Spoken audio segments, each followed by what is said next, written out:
నిజంగా నేను ఒకటే చెప్పగలను, వైఎస్ఆర్ గారైనా జగన్మోహన్ రెడ్డి గారైనా ప్రజల్ని సొంత మనుషులుగా భావించారు కాబట్టే వాళ్ళు చెప్పింది చెప్పినట్టుగా చేయగలిగారు.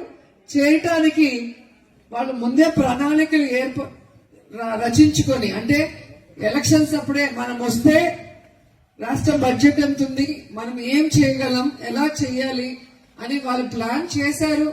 అధికారంలో కూర్చున్న మొదటి రోజు నుంచే చెప్పినవన్నీ కూడా చేయడం జరిగింది.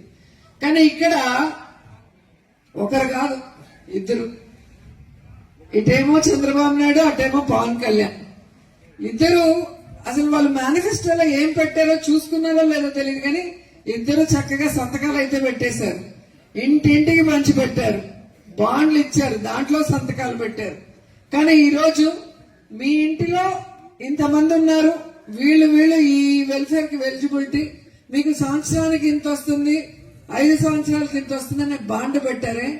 అలాంటి బాండ్ కనుక అమెరికాలో గాని ఇంకెక్కడైనా ఫారిన్ కంట్రీస్ లో సంతకాలు పెట్టి ఓటర్కి ఇచ్చి ఆ తర్వాత చెయ్యకపోతే జీవితాంతం జైల్లో పెడతారు.